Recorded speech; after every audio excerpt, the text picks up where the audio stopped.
And good morning and welcome to America's Web Radio. You're listening to David's Pick on America's Web Radio, and we'd like to, as we've been doing for the last couple of months, start this off by thinking of our veterans that are either sick or needing prayer. That's the bottom line. And if you'd go to our website, we'd appreciate it, and look at J. Roy Ritchie Memorial.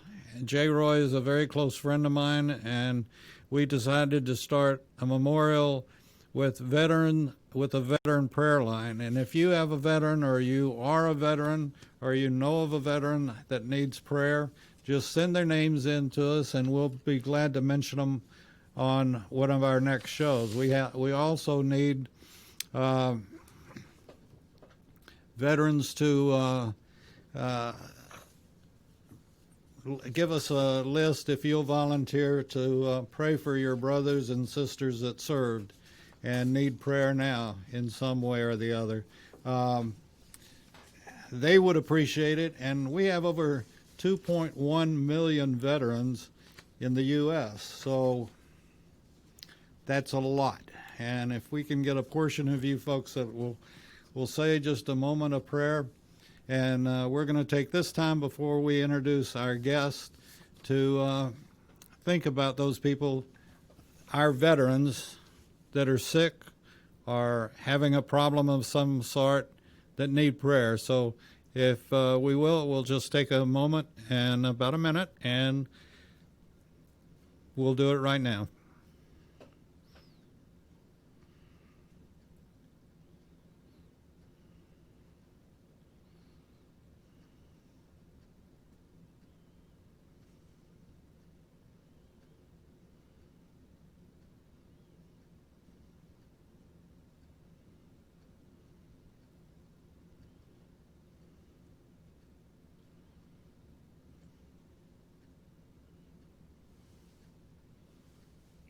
Amen. Many of you know that, and I generally don't get political on this show, but I have to, because one of the candidates running on the Democratic ticket in Georgia for a Senate seat has made the statement that God and the military don't go together. And I know very few veterans, in fact, I couldn't name one that isn't a very good Christian and or belongs to a synagogue, or that believes in God. And I don't believe I don't know, there may be one out there, but if anything, God goes with the military. And we've had some great chaplains on. We've had people that have told incredible stories, that veterans that have told incredible stories that they felt like God was right next to them. And there are many veterans that will admit to getting religion in the foxhole. And as the odds were against them, there was divine intervention. So I hope everybody in Georgia that's listening will vote, and vote against anybody that calls himself a reverend and says that God and the military don't go together. That's baloney. With that being said, we're going to start with what we always start with. And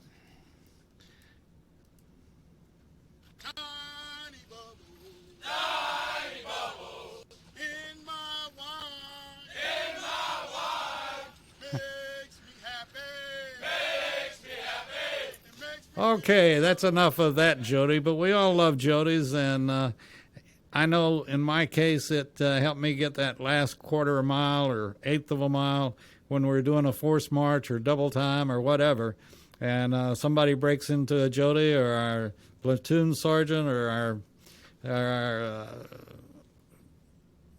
lieutenant, would break into a Jody, and it was just always good. So with that being said, our special guest today is John Newport. Good morning, John. Good morning. And we've got John on the camera, and you can see him, and he's the good-looking one, and I stay off the camera because I've heard of threats that I may break it, so I just stay away from the camera. So, tell us a little bit about your service, John. Well, I just go back to, I was born and raised in St. Louis, Missouri, and I've always, I guess I was probably 11 or 12 years old when I decided I want to be a Marine. And when I was a senior in high school, prior to graduation, I enlisted in the Marine Corps 120-day delay program. And upon graduation, shortly after graduation, I went to boot camp in San Diego. Went through the infantry training regiment at Camp Pendleton following boot camp. And then that was about the time that Castro, it was 1959, December, was rattling his sword. And so they transferred a whole bunch of us to Camp Lejeune, the 2nd Marine Division. And I wound up in Charlie Company, 1st Battalion, 2nd Marines. And I did a med cruise with them, landing force Mediterranean. And we did a number of amphibious landings, just like you saw in World War II, down the nets and hit the beach and that kind of thing. And then, I got 20 years, so I'll just hit the highlighted spots. But I've had assignments here in Atlanta when I first, after I left division. And from there, I retrained in aviation and went for my first overseas tour in August of '64. I was in Japan at the Naval Air Station. We had a Marine fighter group there. We had 2 F-8 squadrons, 1 F-4 squadron. And in December, I was selected, for want of a better word, with the Marine Corps captain. I didn't know they selected. I thought they told. Yeah.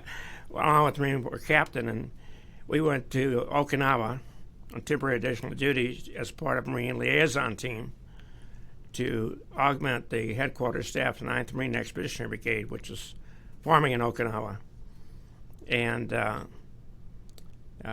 as a young sergeant, I was pretty low on the totem pole as far as rank goes, so I did a lot of different things. But I went to work for Lieutenant Colonel, worked directly for Lieutenant Colonel Joe Muir, who later won the Navy Cross in Vietnam, was killed. But we formed the 9th Marine Expeditionary Brigade in March 8th, 1965. We landed at Da Nang. And we were very inexperienced in combat. We had some senior NCOs from Korea that were still with us, senior officers from Korea that are still with us. So it was a very interesting time. And at that time, we were just there to defend the air base at Da Nang. We had 2 reinforced Marine battalions with us, infantry battalions. One was to stay in the airfield, protect perimeter.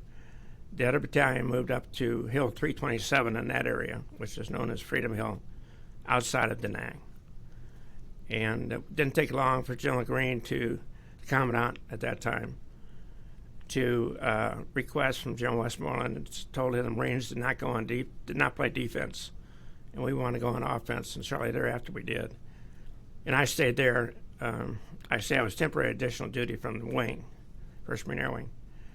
So once the 3 MAF, Marine Amphibious Force, and General Walt took over 9th Marine Expeditionary Brigade, my work was done, so to speak, for that time. And I was transferred back up to Japan, to Marine Corps Air Station, Iwakuni, Japan. And I was with a KC-138 squadron. And we eventually moved down to Fatima, Okinawa, so we could be closer to the action in Vietnam. And I came home in November of '65. And from there, I went to Marine Corps Air Station, Cherry Point, North Carolina. Was there for about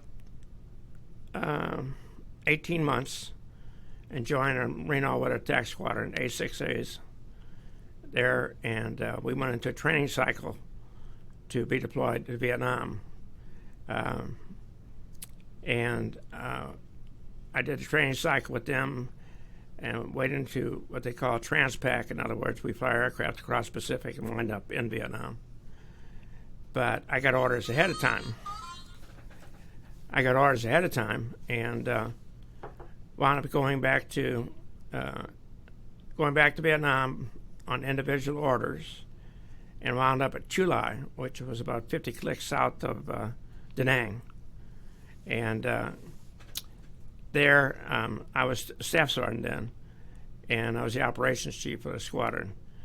And we were we had in our squadron group MAG 12, Marine Aircraft Group 12, we had 4 A4 squadrons and 1 A6 squadron.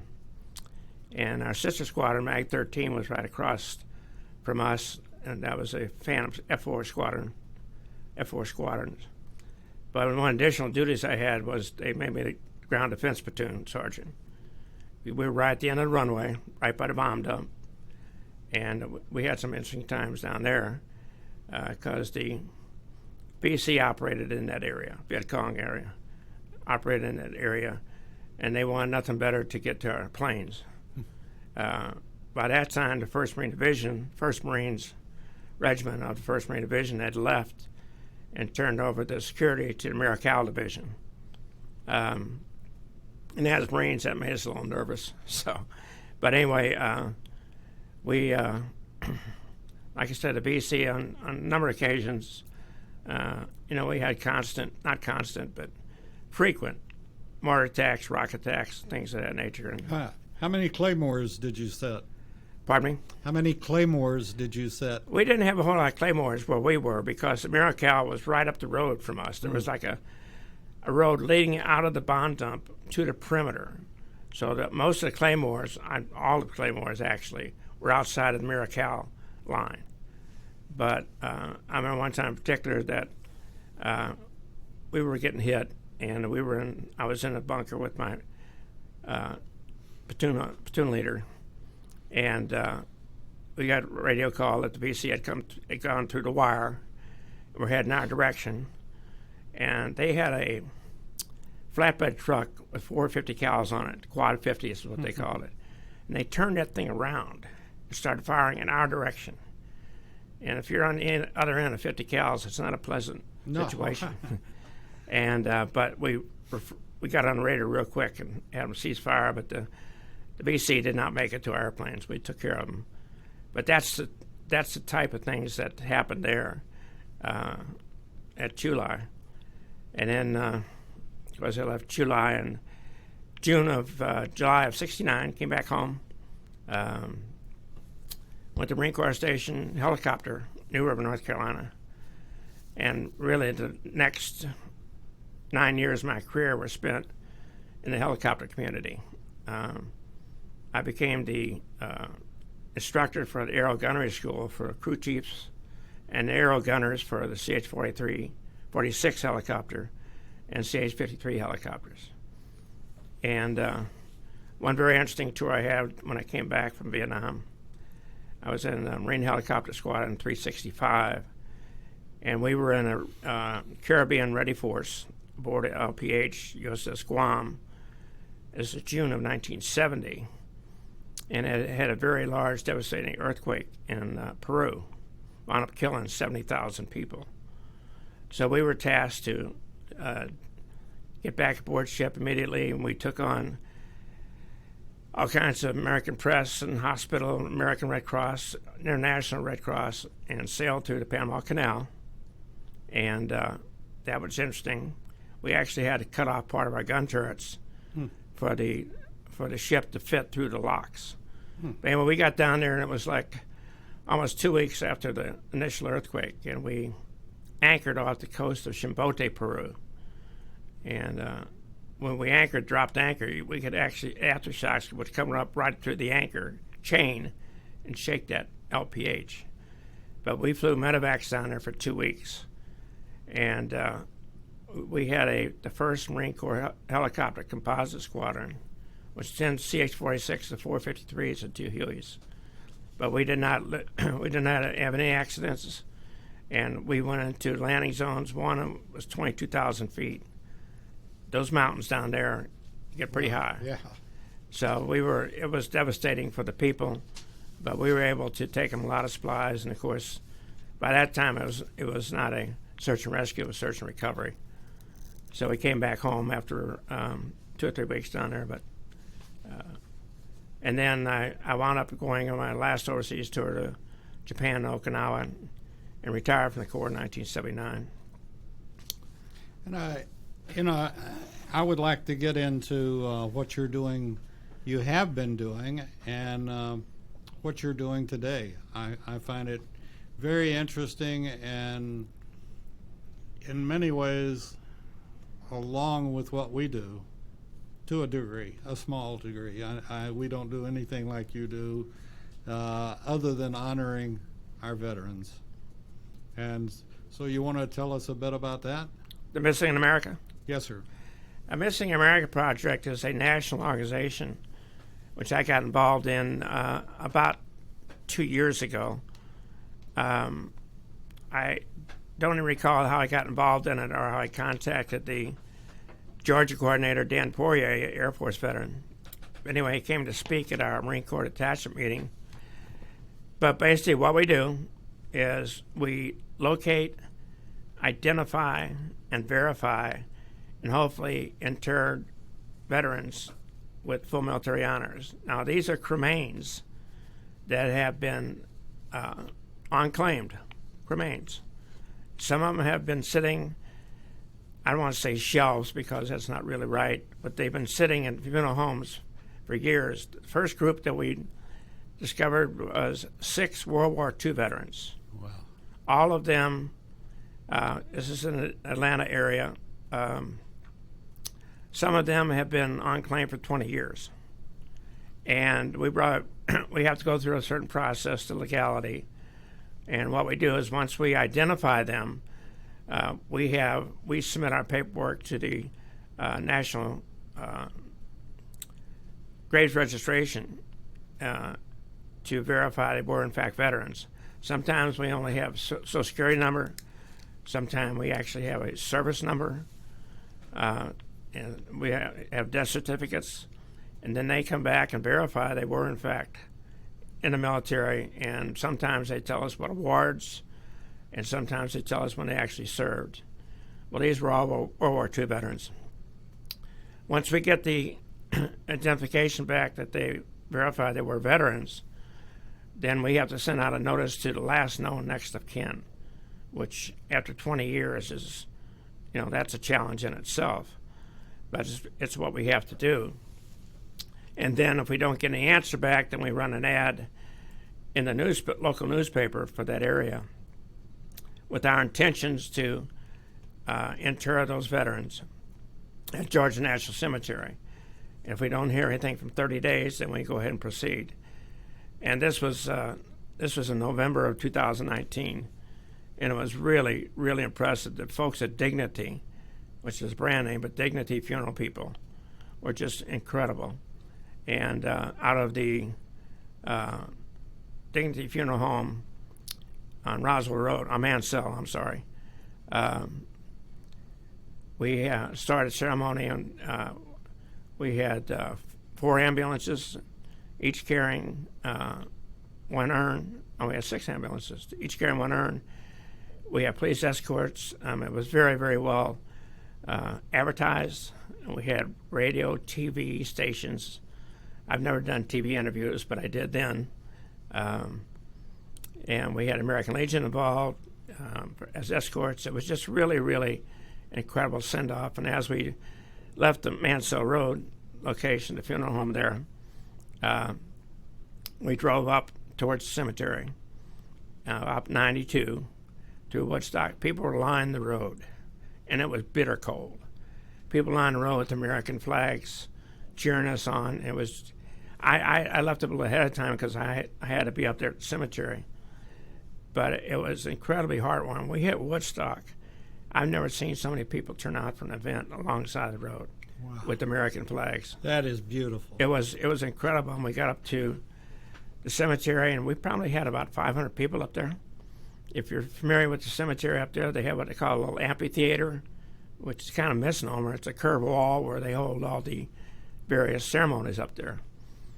And we had the Sequoia High School, Air Force ROTC Color Guard, and each veteran, and PGR was involved, Patriot Guard Riders were involved, in transferring the urns from the hearses to tables we had set up. And I was kind of DMC, and we went through we have a chaplain, former Air Force veteran who's our chaplain. Went through what we call, a script, if you will, to the religious part of the service. And then after that, we had my Marine Corps ceremonial rifle team was up on the hill. We had 7 rifles up there, and they fired 3 volleys of fire in honor of those veterans, followed by taps. And then the Army was there, and to fold each flag, unfold each flag, and then refold it just like the one you have on your desk.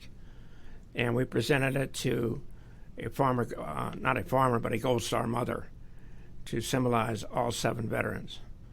And then following the ceremony, formal ceremony, we went to the columbarium and actually placed them, each one of them, in a separate receptacle.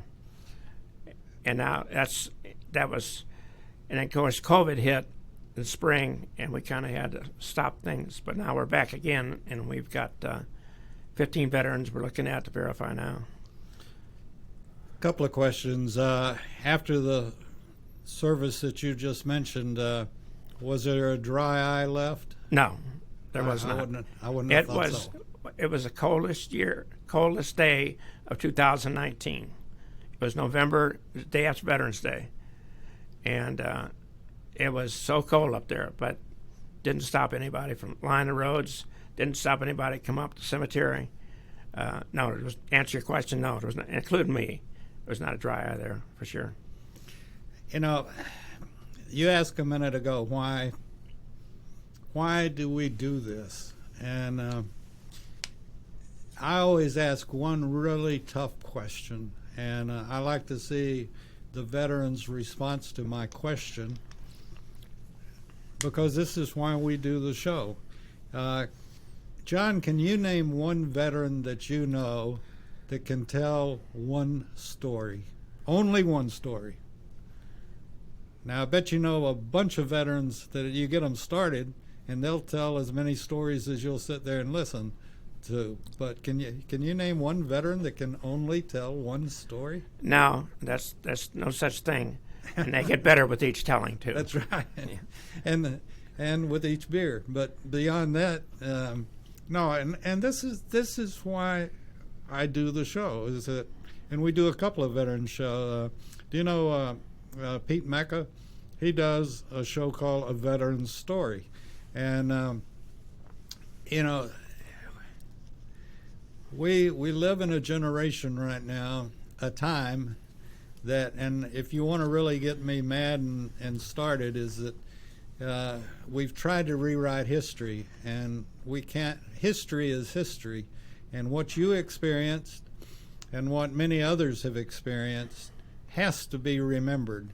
And we're trying to do our part by listening to stories, and we also encourage folks to, if it's a grandfather or just a son returning or whatever, but whoever you happen to be, man, woman, whatever, and you're a veteran, get that grandkid or get your kids or whoever up on your lap and tell them about what you did, and let them be able in 20, 30 years to say, well, my dad or my grandfather told me about this. And we have to keep our military and our veterans' stories alive. And I think it's one of the most important things that we can do. And I'd be remiss if I didn't, right along the line of honoring our veterans, is that's what we formed our ceremonial rifle team in our Marine Corps League attachment. Right on our jackets, it says it's our duty. We believe that every veteran deserves to be buried with honors, full military honors. And the problem is that the law specifies that every veteran will be buried by his branch of service. And they will send 2 individuals, 2 flag folders, of which one can be a bugler to play taps. But beyond that, full military honors would include rifle honors as part of it.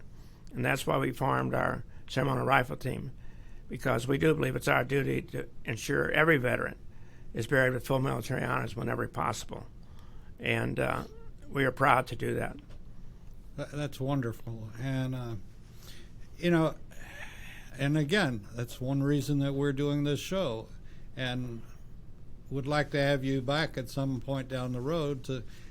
There's so many families of veterans that don't know the benefits that are out there and available to them.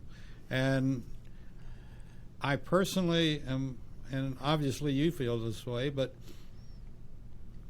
no matter how you served, and I think one of the greatest things that President Trump did was sign the Blue Water Bill. This was, for years, the Democrats had kept our Navy and our Coast Guard and some Marines, if they were on board, if they didn't put boots on the ground in Vietnam, if they were sprayed by Agent Orange, they got no benefits. And finally, President Trump signed a bill, the Blue Water Bill, that gives anyone that has been exposed to Agent Orange, whether you had boots on the ground or not, boots in the ship, and you got sprayed, President Trump gave those veterans the benefits they deserve. And I'll mention that any quote-unquote reverend, supposedly reverend, that would be a protege of Reverend Wright in Alabama and then make the comment that God and the military can't be together is not my kind of candidate. And I don't mind telling you, and please go out and vote for Kelly and David. They are the ones that will make a difference, and this is a very important election. I'm sorry to politicize, but I feel very strongly about this, and they're the ones that'll take care of veterans. And people that hate the Army, hate the military, like our previous administration did, we just can't. One of the saddest things I ever saw was I went to Hawaii, and I've told this story a number of times, when my son was stationed there. And he took us on base, and on the flight line, on the tarmac, there was plane after plane after plane, 105s basically, but, they were just sitting there. I said, well, what are all those? Well, they're being cannibalized so we can continue to fly some. Yep. And talking about crying, our country is the greatest country in the world, and our military is the greatest military in the world. And if you haven't served, you've missed out on the biggest and best fraternity and our sorority in the world, and that's our military. Absolutely. And the people that are in it that have kept us free. And like Alan West will say, and all others, freedom is not free. And be careful about what we're going into right now. It's a very scary situation. Anyway, I'm sorry to get off. Let's talk more about how do people find out about you all? Well, it's first of all, we've been around now for 2.5 years. The Georgia National Cemetery. Just go back real quick. When a service member dies, and the family goes to the funeral home to arrange for honors. In this case, obviously, if it's a veteran, and then the funeral director, they tell the funeral director they would like military honors, regardless of the branch of service. Then he, in turn, has responsibility to notify that branch of service and request military honors. And once that's done, then unfortunately, the funeral directors it's not their fault, so to speak. They're just not aware that rifle honors are part of it. Or if they do know, they think it may be just reserved for retirees. And with the Marine Corps, that's absolutely not the case. Anyway, the family request honors are when they go to the National Cemetery to arrange for actual burial.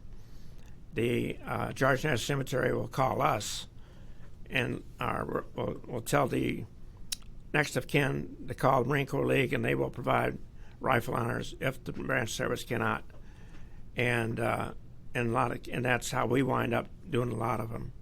A lot of funeral directors we know who we are. We've had articles in local newspapers in Cherokee County.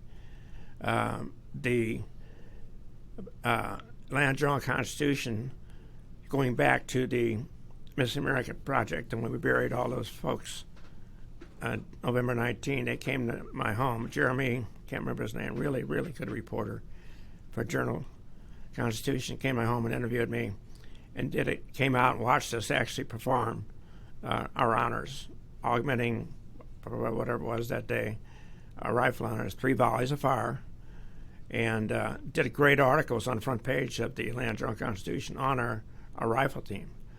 So that got us a lot of very favorable coverage. So, and that's how we get notified. And like I say, yesterday we completed our 375th mission, which we call for interments or burials. And rain or shine, and we're there. And we travel all over the state of Georgia. Probably 95% of our missions are done at Georgia National Cemetery. But we will travel anywhere to honor a veteran and to make sure that he or she receives his final honors. Thank you. You know, I've said this, and I'll ask you the question.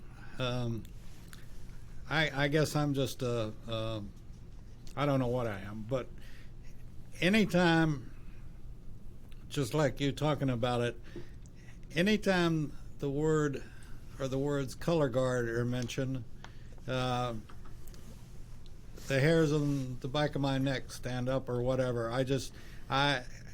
If I'm watching a football game and there's a color guard, and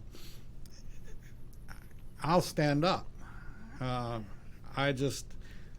me, the showing of the displaying of the colors is one of the most fantastic things that the United States has and does. And I've often said I don't know what I'll do if the situation ever arises that I see somebody destroying our flag and are not showing it the respect that it should.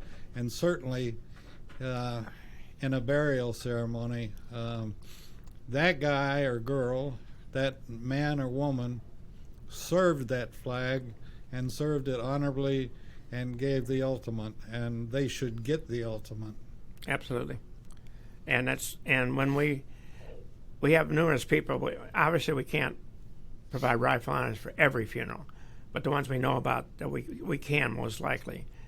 But numerous people next of kin have come up to us or followed up with correspondence, email, whatever, saying that rifle honors, when we fire 3 volleys of fire with 7 rifles, really, really, really made the honor that's so much better. And we also present 3 spent cartridges to next of kin, 1 for each volley of fire, along with certificate remembrance in that veteran's honor. And we're just proud to be part of it. That's absolutely beautiful, and I'm sure the person that you're honoring is looking down and very appreciative, and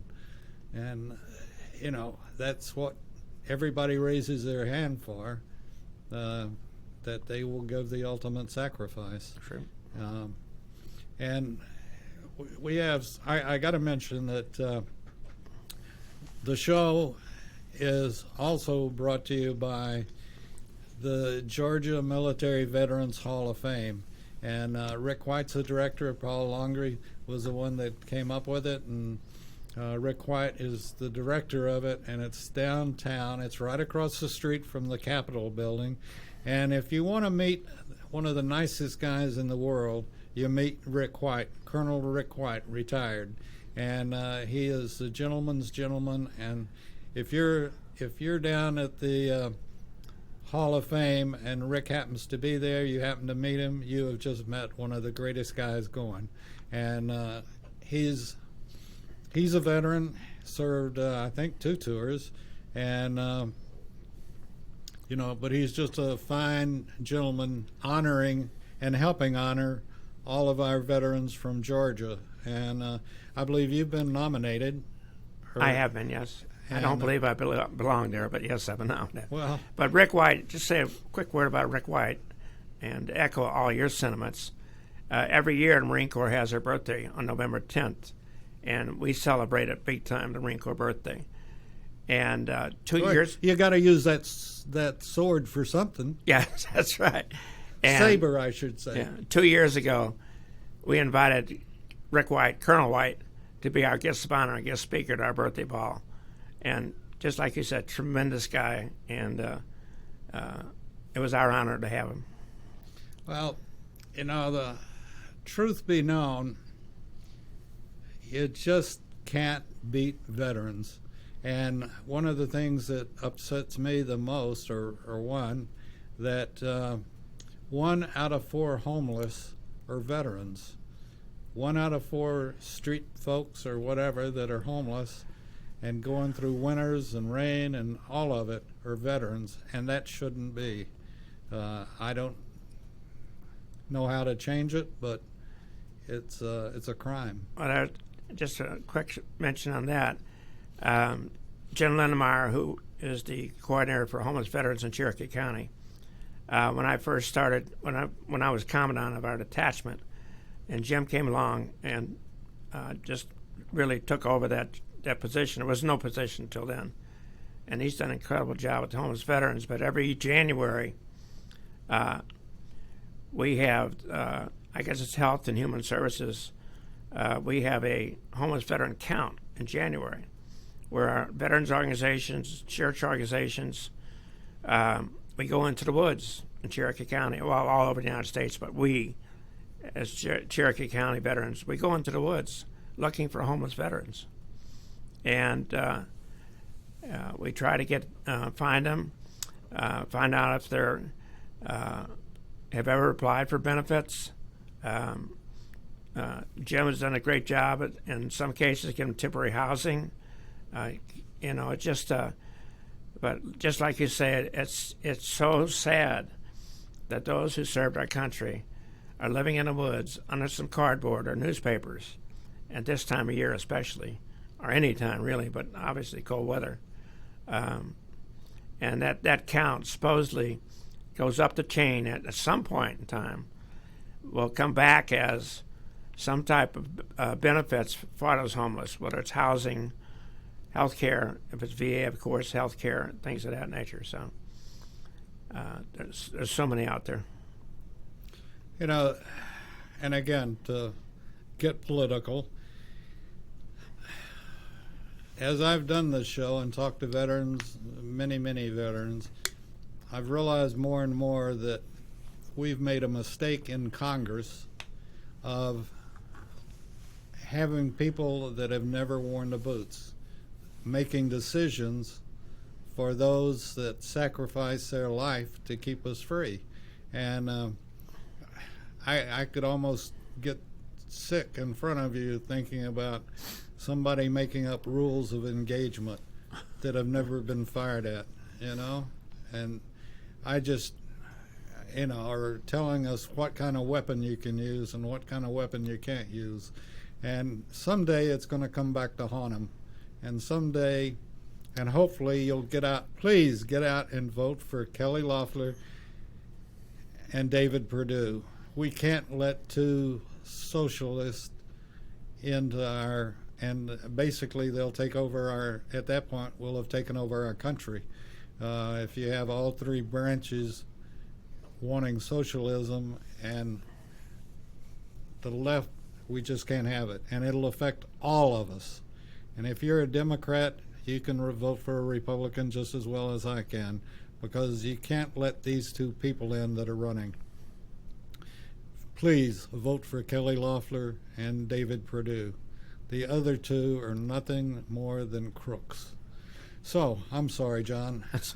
That's my opinion, which is also the radio station's opinion, because I own the radio station. So, say what I want to. Anyway, back to not only finding you, but how is, like I said, it's not really, quote unquote, the funeral director's position to say, but do they in general ask, is this person a veteran?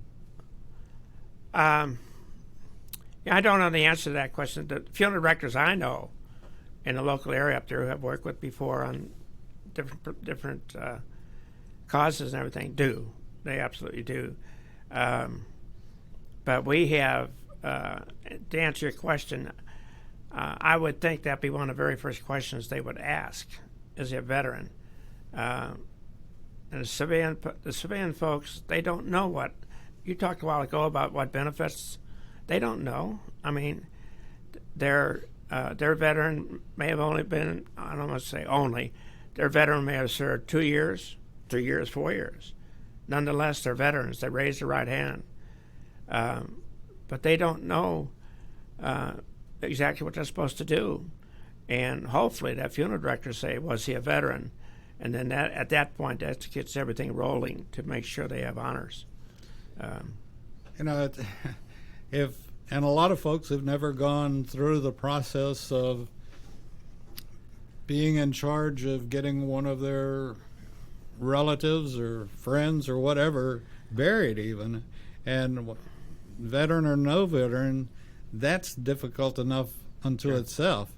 And they certainly, then you get into the veteran situation, and you get into a paperwork situation. You have to prove this and prove that, and it can be very challenging, to put it nicely. Can I check one thing? Yes, sir. Every veteran after 1950 receives a DD-214 Right. upon their release from active duty or discharge. Unless you were a reservist, and then it's a DD-256, I believe. Yeah. But when it comes time to bury that veteran, talk about going through the paperwork. If you don't have that DD-214, you are not going to get buried in a national cemetery. You're not going to get buried with honors. Case in point, we just did one last week, where the son called me, funeral home directed him to me, about getting military honors. All they had was his father's ID card, Marine Corps ID card, and that's all they had. And of course, the headquarters Marine Corps is not going to issue orders, task her to bury anybody unless they can prove it. So we had a Social Security number off of there and other documents. And after working with the Missing America Graves Registration Administration, and I gave him that telephone number, the son. He called them, and yes, they identified his father as a Marine Corps veteran, told him when he served, but they could not issue any kind of correspondence, emails to headquarters Marine Corps, but they gave him the number of the Veterans Administration. Within 45 minutes, the Veterans Administration came through with the dates he served, and yes, he served honorably. And we buried him with full military honors last Tuesday. Wow. But it's so important to have that DD-14, and they recommend that you go to the courthouse when you get out and have that put on file there. But, it just, like you said, there's enough grief within the family for their veteran. The last thing they need is a bunch of hassle to go look for things. So it's so important that DD-214 be available. John, let me ask you, I've kept thinking about this as you've been talking and so forth. Our technology today must have jumped you all leaps and bounds with the DNA testing and what you can do today that you couldn't have done 20 years ago, really, or 30 years ago. And the technology, like I said, must have jumped you ahead 10, 15, 20 years in proving who somebody was. Correct. And do you all work, well, obviously you work with the funeral home, but how does that process work? With the funeral home, basically, it just starts, like I said, when the family comes into the funeral home. At some point in time, now sometimes, I can't speak for everyone, but I know the Marine next of kin are very proud of their deceased Marine veteran. That's just the way it is. And I'm sure that they will ask for honors. Or if it's, if the family like hasn't, he was served in Korea, he or she served during Korea era or something along that line. The family maybe forgot about it. And funeral directors I know, and I work with a lot of them, they will ask, was he or she a veteran? Once that starts, let's take a Marine Corps veteran who's deceased. Once that starts, the funeral director has a regular form. He can go online, or he can call Headquarters Marine Corps, the casualty section, and request military honors. The Headquarters Marine Corps casualty section will request a DD-214, or an honorable discharge certificate, or a veteran's certification letter. And once that's determined, he or she does in fact deserve military honors, then in our local case, Headquarters Marine Corps will notify Combat Logistic Regiment's funeral coordinator for the Marine Corps with the official tasker. And then from there, they will provide the military honors. How many cases annually do you all handle, or in general, not just what you do, but in general? How many do we do? Well, yeah, or how many? I know we're losing 1,000 plus World War II veterans daily, but in general, in a year, how many requests will you all handle? Well, I say we've done 375 missions, we call them, interments or burials, since May of 2017. So that's what 100 a year. But I mean, that is nowhere even close to the number of veterans that we're losing. And it's, I don't know how you can keep track of that. I mean, I see figures all the time that World War II veterans are just about gone. Korean veterans are going out there, and I found out that we Vietnam veterans are getting there too. Oh yeah. But how many we do a year, I don't know exactly. Maybe 100 a year.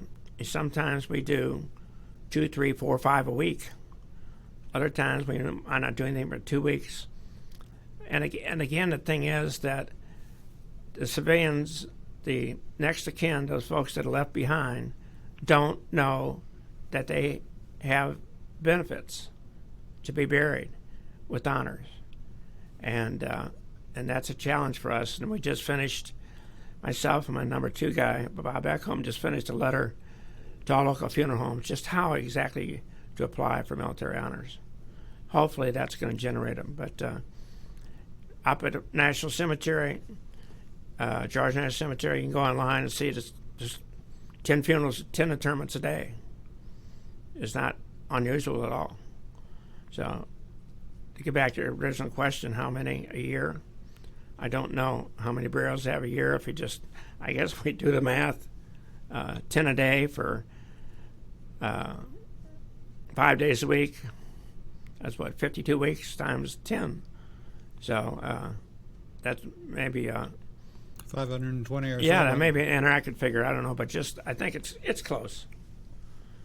And of course, just multiply that times the number of national cemeteries there are, and then there's other folks who are not buried at Georgia National. We go to private cemeteries, we go to funeral homes, we go outside a funeral home to fire 3 volleys of fire. So there's that that group also that, for whatever reason, choose not to be buried at National Cemetery.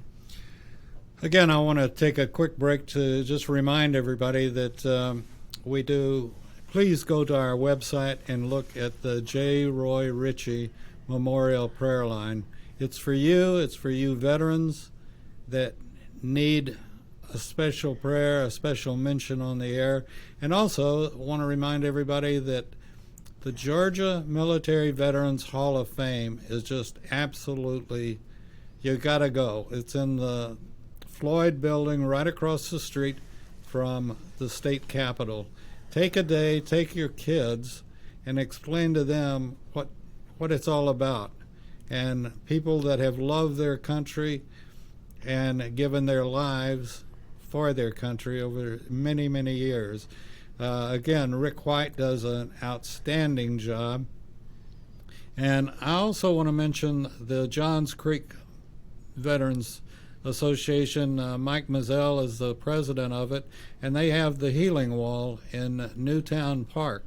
That was the replica of the Vietnam Wall in Washington, D.C. that traveled all over the country, and it has a permanent home now in Newtown Park in Johns Creek, Georgia. And if you're coming into Atlanta or you live in Atlanta and you have a loved one or a friend or you know of someone that died in Vietnam, there are 58,000 names on that wall, and you can find them. We'll be building a kiosk that will have a computer in it that will give you the exact location, but it's still worth going to, and it's so many veterans have had closure by going to the wall and looking up their friends, the guys that they knew. Let me ask you, John, you had a career in the military, so would you say some of your best friends ever were military? Absolutely. Absolutely. You heard turn a band of brothers, and regardless of military branch, I can't speak for all of them, but every military member who's ever served, it becomes a band of brothers. And especially in the Marine Corps, we pride ourselves on that. Absolutely, it's a very select group, although there's numbers in the millions of those who served. It's just an honor to be among those veterans. And as you mentioned earlier about some of your deployment, I've started really relating our military to our first responders. We are the first responders of the world in everything that we do, be it in our first responders, fire departments, medics, EMTs, you name it. We are the best, and on a national basis, we are the best from the standpoint of the military being able to help either covering our own backs or when another country needs something, like you mentioned Peru, we go in, we're the first in, and no other country in the world can say that, I don't believe. I totally agree. And we are, because we have the greatest people in the world. And I was number 12 in the lottery, so and I was very fortunate when I was going through basic and AIT. Both platoons that I was in were made up of all college graduates, and I think the volunteer military is the greatest thing going. I'd hate to see us go back to a draft situation or even a lottery. I like the volunteer, because that person that does volunteer and raises their hand, they are the sincerest people in the world. Absolutely. I totally agree. I would never want to see us go back to the draft.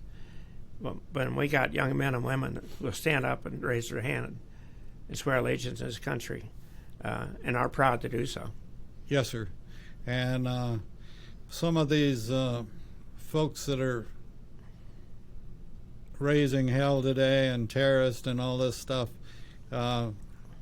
they should be so lucky as to be accepted in the military. They have no clue. They have no clue about our country and what all of it means. And you know, the military's not just one package, it's a bunch of packages. And I always mention that right now, if you're graduating from high school or college, or you haven't made up your mind exactly what you want to do, look at the military. It is the greatest occupation in the world now. And some branch has exactly what you're wanting to do. Anything from being a diver to flying to you name it, the military has something to offer you. I can't tell you which branch it's in necessarily, but I can guarantee that one of the branches has something that you're in. Electronics, anything. You can find your place. And once you come out of the military, whether you decide to career it or just want to stay in 2 years or 3 years or whatever, once you come out of the military, you've got the greatest resume in the world. And no company would turn you down if you went to get a job. I think it has to do with the leadership that you learn in the military. Yes, sir. That transfers to civilian world. And that's just what you said on your resume. To me, that is the biggest thing, the leadership that comes with being a member of our military. Yes, sir. Couldn't agree with you more. And, you know, we've got to take care of our military and protect them. We're going to be having to leave here pretty soon. And we've got couple of minutes to go, but John, it's been a pleasure having you on, and as I mentioned, will you come back and keep telling the civilians and family members what's available to their veteran when they pass away? Absolutely. I really appreciate you honoring me with this, and I want to thank you for what you do for our veterans, for sure. Well, thank you. I can't imagine doing it in any other country or any place else. You